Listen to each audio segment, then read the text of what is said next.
Olá, sejam muito bem-vindos a mais um vídeo do canal Química para Ver e Sentir. Hoje eu gostaria de discutir com vocês um pouco a respeito de oxirredução. O que é oxirredução? Quais são os conceitos básicos? Como que a gente lida com a carga dos elementos químicos?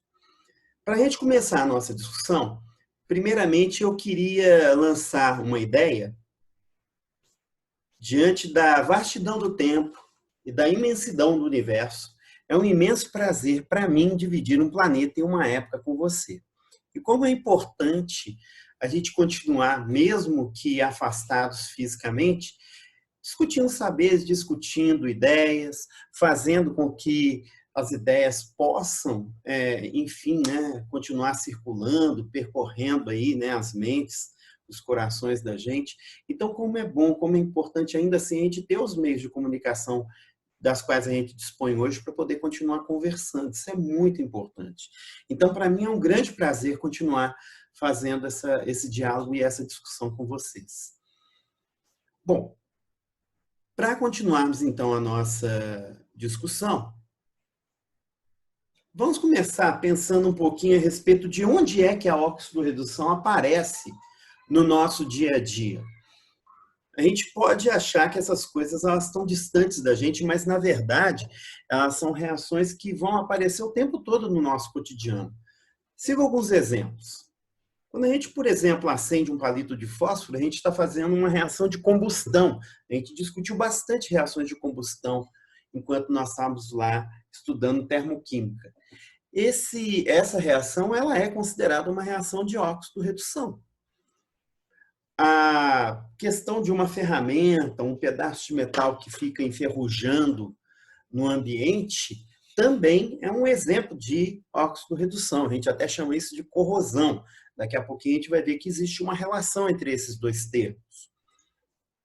Quando a gente faz o descoloramento dos cabelos usando água oxigenada, né, mesmo o descoloramento dos pelos, a gente está fazendo ali um processo de óxido-redução em cima dos pelos. E hoje, né, isso daí fruto da modernidade, nós temos as nossas baterias, as nossas pilhas. Elas funcionam também com processos de oxirredução. E eu queria assinalar uma coisa que é muito importante com relação a pilhas e baterias, porque é o desenvolvimento tecnológico delas que levou a gente a ter os aparelhos portáteis que a gente tem hoje. É o desenvolvimento da tecnologia por detrás de como essas baterias conseguem acumular, vamos colocar assim, energia, é que faz com que hoje a gente tenha aí, né, aparelhos de alto desempenho, aparelhos que processam cada vez mais informações. Então, a gente tem, por exemplo, aí os nossos smartphones, eles cada vez mais conseguem processar aplicativos e tudo mais por conta também das baterias que eles têm. Então, é um marco importante a gente considerar a questão das pilhas e das baterias no nosso dia a dia como sendo exemplos importantes a respeito das reações de óxido-redução, das reações chamadas reações redox. Bom, eu vou utilizar aqui um livro que é importantíssimo para a área de engenharias. É o livro do Vicente Gentil, de corrosão. Ele é um livro muito bacana, muito confiável. Eu acho que é importante a gente trabalhar com boas referências na hora que a gente está estudando algum assunto. Então, essa daqui foi uma das referências que eu utilizei para poder trabalhar o conceito de óxido-redução e que eu acho que é importante a gente assinalar aqui. A terminologia de oxidação, então, ela está relacionada primeiramente ao ganho de oxigênios por uma substância e a redução ela está relacionada à retirada de oxigênios de uma substância. Então, considera aqui esses 4 exemplinhos que eu vou dar para vocês. Quando a gente tem, por exemplo, o ferro reagindo com oxigênio e produzindo óxido de ferro 2, eu tenho, então, a oxidação do ferro, porque esse ferro está se associando ao oxigênio. A gente diz que está ganhando oxigênios. A mesma coisa pode ser dita para o alumínio, quando ele reage com o oxigênio e forma o óxido de alumínio. Então, tanto o ferro quanto o alumínio, eles oxidaram porque, segundo esse autor, eles ganharam oxigênios. No caso do óxido de ferro 3 e do óxido de tungstênio 6, o que está acontecendo é um processo de redução. Por quê? Se oxidação é o ganho de oxigênios, redução seria, como o próprio nome sugere, a diminuição de átomos de oxigênio associados ao metal. Então, o que vai acontecer aqui? O óxido de ferro 3, ele vai, através de um processo siderúrgico, por exemplo, liberar esses oxigênios e gerar o ferro metálico. Da mesma forma, o óxido de tungstênio ele vai reagir com hidrogênio, formar o tungstênio metálico e 3 moléculas de água. Então, diz que tanto o ferro quanto o tungstênio reduziram, quer dizer, tiveram a quantidade de oxigênios reduzidos. Bom, considerando agora um outro aspecto, né, a gente falou anteriormente aí da corrosão, isso é um aspecto também muito difundido, de que a corrosão ela está associada aí à oxidação. E o que é corrosão? É a deterioração química ou eletroquímica de um material que está submetido aí ao ambiente, a um determinado ambiente. Então, só para citar aqui 2 exemplinhos, eu tenho aqui de novo a nossa chavinha, né? E tenho também aqui os destroços do SS América, que ficou encalhado lá nas Ilhas Canárias em 1940. Quando o ferro ficou exposto aos elementos, ao ambiente, ele começou a sofrer um processo de corrosão. Então, o que aconteceu? O ferro ele pode ter se tornado óxido de ferro 2 e o ferro também pode ter se tornado óxido de ferro 3 durante esse processo. O ferro oxidou. Qual é o resultado desse processo? O resultado é essa característica carcomida, né, dos materiais que sofrem oxidorreduções, ficam com essa aparência corroída por conta desse processo de oxidorredução. Ok? Bom, agora eu queria passar para um outro ponto que eu considero que é importante, que é o seguinte: algumas reações químicas que a gente tem, elas também vão ser corrosões, mas elas não envolvem o oxigênio. E aí, nesse caso, como que fica o conceito de óxido-redução, de oxidação e redução? Vamos aos exemplos.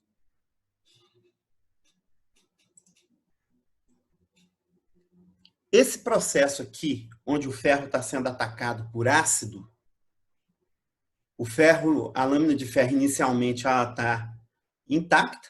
No segundo ponto, se a gente olhar bem de pertinho aqui a figura, a gente vai ver sinais de corrosão do ferro. Bom, o ferro está sendo atacado pelo ácido, ele está sofrendo corrosão. Mas isso daí não envolve o oxigênio, envolve apenas o ferro e o ácido. Já no caso aqui, quando eu coloco o metal alumínio em contato com uma solução de cobre, por exemplo, sulfato de cobre, vai acontecer a corrosão do alumínio.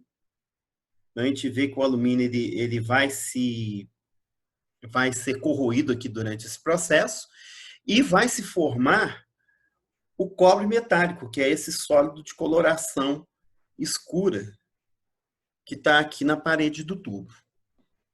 Então, o que vai acontecer? Nesses 2 casos, eu tenho um problema de que o oxigênio não está participando do processo. Então, como que fica o conceito de óxido-redução frente a esses 2 casos aí, considerando que eles são corrosões? Para isso, eu vou recorrer, então, a um conceito mais abrangente para definir oxidação e redução, e são esses conceitos que a gente vai utilizar de maneira mais intensa nos nossos cursos, que vai acabar também englobando o processo de oxidorredução que era discutido anteriormente ali pela referência que a gente citou. Então, primeira coisa, note que o ferro ele está transferindo 2 elétrons para os íons H+ do ácido, gerando hidrogênio gasoso e ferro 2+. No caso do alumínio, cada átomo de alumínio transfere 3 elétrons para os átomos de cobre, forma o íon alumínio 3+, e o cobre metálico. Então, o que acontece? Essa corrosão que está acontecendo é por causa da transferência de elétrons do ferro para o íon ácido e do alumínio para os íons cobre. Então, aqui a gente já chegou numa definição que seria um pouco mais precisa e mais abrangente para oxidação e redução. Então, ficamos que oxidação será a perda de elétrons, então a corrosão do ferro foi provocada porque ele perdeu elétrons, e a redução é o ganho de elétrons. Pode parecer estranho no primeiro momento a gente falar a redução como ganho, mas daqui a pouquinho a gente vai ver, quando a gente estiver discutindo os processos de oxirredução, que esse termo ele vai ser ressignificado e vai ganhar um sentido novo, que não vai conflitar com aquilo que ele parece. Um comentário que é importante, então, a gente fazer é o seguinte. As reações de óxido-redução, elas são processos químicos onde você tem transferência de elétrons entre as espécies químicas, entre as substâncias que estão reagindo. Sendo que oxidação é a perda de elétrons e redução é o ganho de elétrons. Não existe um processo de oxidação isolado, um processo de redução isolado. Um processo de oxidação ocorre ao mesmo tempo de um processo de redução. Não é possível pensar num processo de oxidação sem pensar num processo de redução associado. Tá ok? Seguindo. Olha só. Quando há transferência de elétrons, essa transferência vai gerar uma carga. Essa carga, ela vai ser chamada de número de oxidação. O que é o número de oxidação? Ele nada mais é do que a carga elétrica que a gente já tinha visto lá no primeiro ano, por exemplo, nos compostos iônicos. Esse conhecimento do número de oxidação ele vai ser importante para a gente poder determinar e entender adequadamente os processos de óxido-redução. Então, vamos dar uma investigada aqui, por exemplo, na formação do óxido de magnésio. Vamos rever aqui o que é que acontece com o magnésio com o oxigênio na hora que se forma a ligação química. O magnésio ele tem 12 elétrons, sendo que 2 elétrons estão no nível mais externo. Já o oxigênio tem 6 elétrons no nível mais externo dos 8 elétrons que ele possui. Segundo a regra do octeto, a regra do octeto ela é uma espécie de baliza para a gente saber quantos elétrons podem ser transferidos de um átomo para o outro. Esse oxigênio pode receber 2 elétrons e ficar com 8 elétrons no nível mais externo. Já o magnésio perde esses 2 elétrons e fica com 8 elétrons no nível mais externo. Então, o magnésio transferindo 2 elétrons, ele fica com carga 2+, e o oxigênio recebendo 2 elétrons fica com carga 2-. Então, a gente afirma que o NOx, que é o número de oxidação do magnésio, é 2+, e o NOx do oxigênio é 2-, significando aí, né, as cargas do magnésio e do oxigênio, respectivamente. A tabela periódica, ela é a ferramenta que a gente vai utilizar para poder determinar as cargas dos elementos químicos. Como é que a gente faz isso? Relembrando que cada coluna da tabela periódica representa o número de elétrons de valência desses átomos. Então, só para citar, na família 1A, por exemplo, todos os elementos terminam a configuração eletrônica com um elétron na valência. Então, eles transferem esse elétron para os outros átomos com os quais eles vão se ligar, são metais. Metais, por causa da baixa eletronegatividade deles, tendem a perder elétrons para átomos mais eletronegativos. Mesma coisa pode-se dizer para os elementos da família 2A. Eles têm 2 elétrons no nível mais externo, então eles perdem esses elétrons para átomos que são mais eletronegativos do que eles. E assim, na família 3A, o grupo 13, 3 elétrons no nível mais externo, 4A, 4 elétrons no nível mais externo, até 7A, 7 elétrons no nível mais externo. O grupo dos gases nobres, que é o grupo 8A ou 18, com exceção do hélio, tem 8 elétrons no nível mais externo. O hélio só tem 2 elétrons. E os metais de transição, na sua maioria, têm 2 elétrons no nível mais externo. Mais tarde, a gente vai lidar com os metais de transição.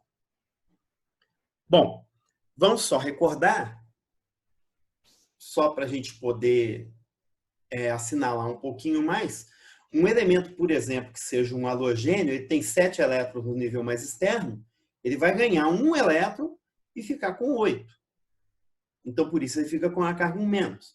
Já um calcogênio, que é um elemento da família 6A, ele tem 6 elétrons no nível mais externo, então ele vai ganhar 2 elétrons e ficar com os 8 elétrons no nível mais externo. Então, a carga dele, ou o número de oxidação, vai ficar sendo a carga 2 menos. Bom, vamos lidar um pouquinho com alguns compostos iônicos e relembrar as cargas dos elementos químicos dos compostos iônicos. O cloreto de sódio, por exemplo, o sódio aqui, ele apresenta carga 1+, então número de oxidação 1+. Por quê? Porque ele é um elemento da família 1A, ele perde um elétron. Já o cloreto, ele apresenta carga 1-, porque o cloro ele recebeu um elétron. Ele tinha 7 elétrons, está na 7A, recebe mais um elétron, fica com 8, então a carga negativa de 1-. Já o cálcio, do brometo de cálcio aqui, ele tem 2 elétrons no nível mais externo, porque ele é da família 2A. Então ele perde esses 2 elétrons e eles são transferidos para os 2 átomos de bromo que se ligam a ele. Cada átomo de bromo tem 7 elétrons no nível mais externo, então eles vão receber cada um deles um elétron e ficar com a carga 1-. Daí falar que o NOx do cálcio é 2+, e o NOx do bromo é 1-, no caso do brometo de cálcio. Aqui no óxido de alumínio, cada átomo de alumínio tem 3 elétrons no nível mais externo. Ele tende a perder esses elétrons e formar uma carga 3+. Cada oxigênio tem 6 elétrons. Então, ele tende a receber mais 2 elétrons e ficar com a carga 2-. Então, o íon alumínio tem carga 3+, NOx 3+, e o íon óxido apresenta carga 2-, ou número de oxidação 2-, ok? Agora, para substâncias moleculares, para compostos moleculares, compostos covalentes, não há um átomo que vai ganhar ou perder elétrons. Ali a gente não tem transferência de elétrons, tem só compartilhamento. Então, o número de oxidação ele vai se dar como se fosse uma carga elétrica teórica que o átomo iria adquirir se houvesse a quebra da ligação covalente. No caso, os elétrons da quebra, eles vão permanecer com um átomo mais eletronegativo da ligação covalente. E aí entra uma questão que eu acho que é importante a gente já começar a ressaltar. Repare só, se você tiver uma molécula que é formada por 2 átomos iguais, não há diferença de eletronegatividade. Então, a carga, os números de oxidação para essa molécula serão zeros. Os átomos que estão envolvidos aí no processo, eles terão número de oxidação zero. Então, a gente vai observar valores positivos ou negativos de carga elétrica quando os átomos envolvidos na ligação covalente forem diferentes. Se os átomos forem iguais, o número de oxidação fica zerado, porque não há diferença aí de eletronegatividade. Vamos aos exemplos. A molécula de hidrogênio.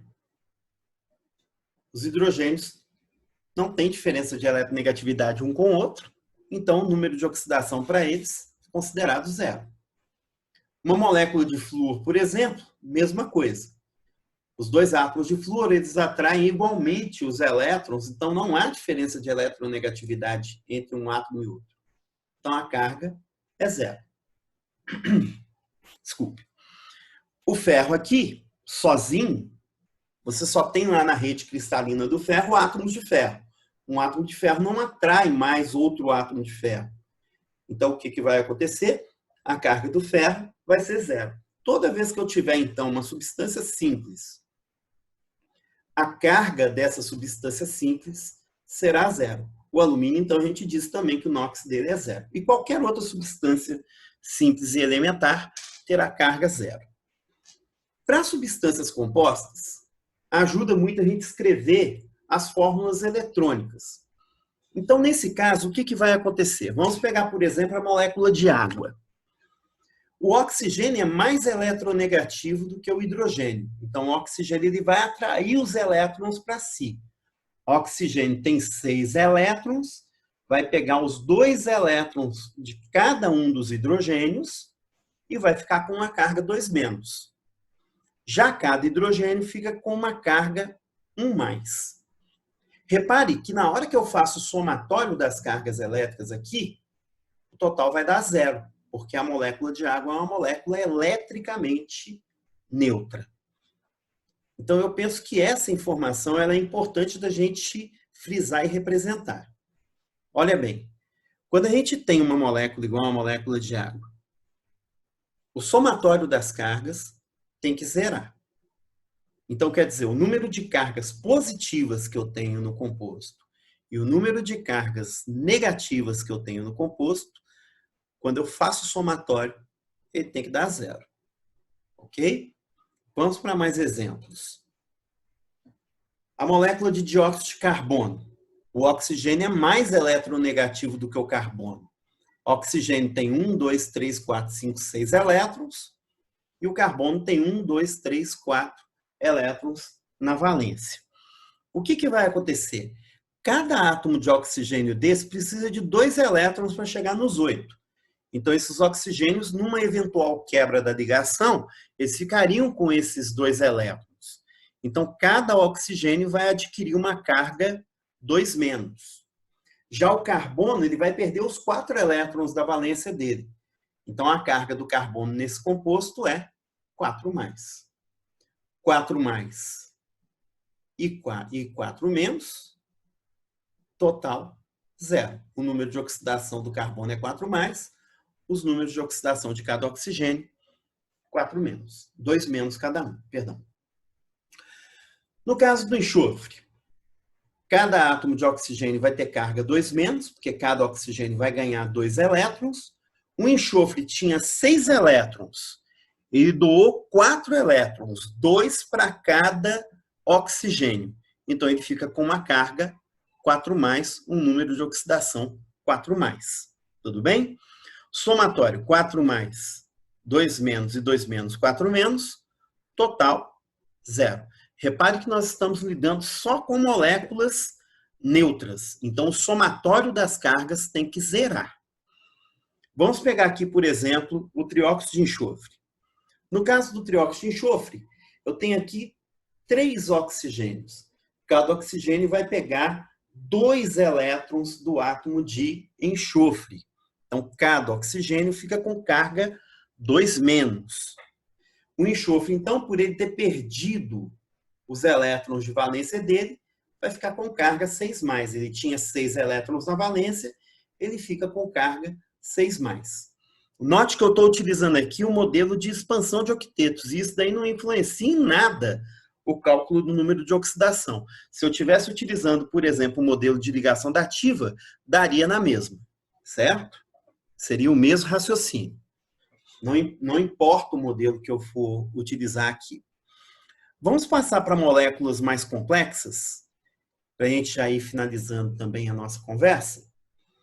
O ácido sulfúrico, por exemplo. Como é que ficaria a carga de cada elemento químico na molécula de ácido sulfúrico? Bom, o oxigênio é o elemento mais eletronegativo dos 3 elementos que eu tenho aqui. Então, cada oxigênio vai ganhar 2 elétrons. Cada oxigênio, então, vai responder com uma carga 2-. A consequência disso é que cada hidrogênio vai perder um elétron para o oxigênio e vai ficar com a carga 1+. Os oxigênios vão responder, cada um deles, com a carga 2-. O enxofre, ele tinha 6 elétrons, 1, 2, 3, 4, 5, 6. Perdeu esses 6 elétrons, então ele fica com a carga 6+. Repare, 2, 4, 6, 8-, 6+, 7+, 8+, carga total da molécula, 0. No caso agora do ácido nítrico, como que ficaria a carga de cada elemento químico no ácido nítrico? Vamos pensar aí. Quem é o elemento químico mais eletronegativo dos três elementos que estão aqui? Oxigênio. Então, o oxigênio ele vai ter a preferência pela carga negativa nesse caso. Ele vai atrair os elétrons das ligações químicas para si. Ele vai tomar esse elétron do hidrogênio, vai fazer então com que ele fique com a carga 1+. Ele vai tomar os elétrons do nitrogênio. O nitrogênio tem 5 elétrons no nível mais externo. Ele vai perder esses 5 elétrons para cada um desses átomos de oxigênio da seguinte maneira: 1 elétron para esse oxigênio, 2 elétrons para esse e 2 para esse. Então, cada oxigênio fica com a carga 2-. E o nitrogênio, como ele perdeu 1, 2, 3, 4, 5 elétrons, ele fica com a carga 5+. Repare que o limite da carga elétrica corresponde à coluna onde o elemento químico está localizado. Então, repare, o enxofre, por exemplo, ele está na família 6A. Então, a máxima carga elétrica que ele pode ter é 6+. Né? Ele tem só 6 elétrons na valência. O nitrogênio ele tem carga 5+. Por quê? Ele está na 5A. A máxima carga que ele pode perder, o máximo de elétrons que ele pode perder, são 5 elétrons, por isso ele fica com a carga 5+. Para finalizarmos, vamos pegar aqui o ácido fosfórico, vamos ver como é que funciona. No caso do ácido fosfórico, eu tenho aqui os oxigênios como sendo os átomos mais eletronegativos. Então, cada oxigênio desses vai roubar, vamos dizer assim, 1 elétron de cada hidrogênio, deixando cada hidrogênio com carga positiva de 1+. Esses oxigênios eles vão também retirar elétrons do fósforo. O fósforo tem 1, 2, 3, 4, 5 elétrons na valência. Então, esse oxigênio vai tirar um elétron para cá, esse um para cá, esse um para cá, e esse oxigênio, que fez aqui a expansão, vai pegar 2 elétrons para si. O que vai acontecer? Cada oxigênio desse vai ficar com 8 elétrons no nível mais externo. Então, eles vão ficar com a carga 2-, que eles têm 2 elétrons a mais do que eles tinham na valência. Então, vamos representar as cargas aqui. 2-, 2-, 2- e 2-. Qual que será, então, a carga do fósforo para esse composto? Vamos pensar. Fósforo tem 5 elétrons na valência. Ele perdeu os elétrons para o oxigênio, porque ele é mais eletronegativo do que o fósforo. Portanto, a carga dele será 5+. Concordam? Conferindo aqui para ver se as cargas fecham direitinho, repare que eu tenho 8 cargas negativas no total. 5+, 6+, 7+, 8+. Então, eu tenho aí a carga positiva também de 8+, e a molécula fica eletricamente neutra. Ok? Então, é isso. Eu gostaria agora que vocês pegassem esses exercícios da página 330 do nosso livro-texto, para que vocês possam ir trabalhando aí, e nesse meio tempo nós estaremos aí no chat à disposição e com disposição para poder atender a todas as dificuldades e todas as dúvidas e observações que vocês tiverem a respeito aí desse assunto de óxido-redução. Muito obrigado e até o nosso chat.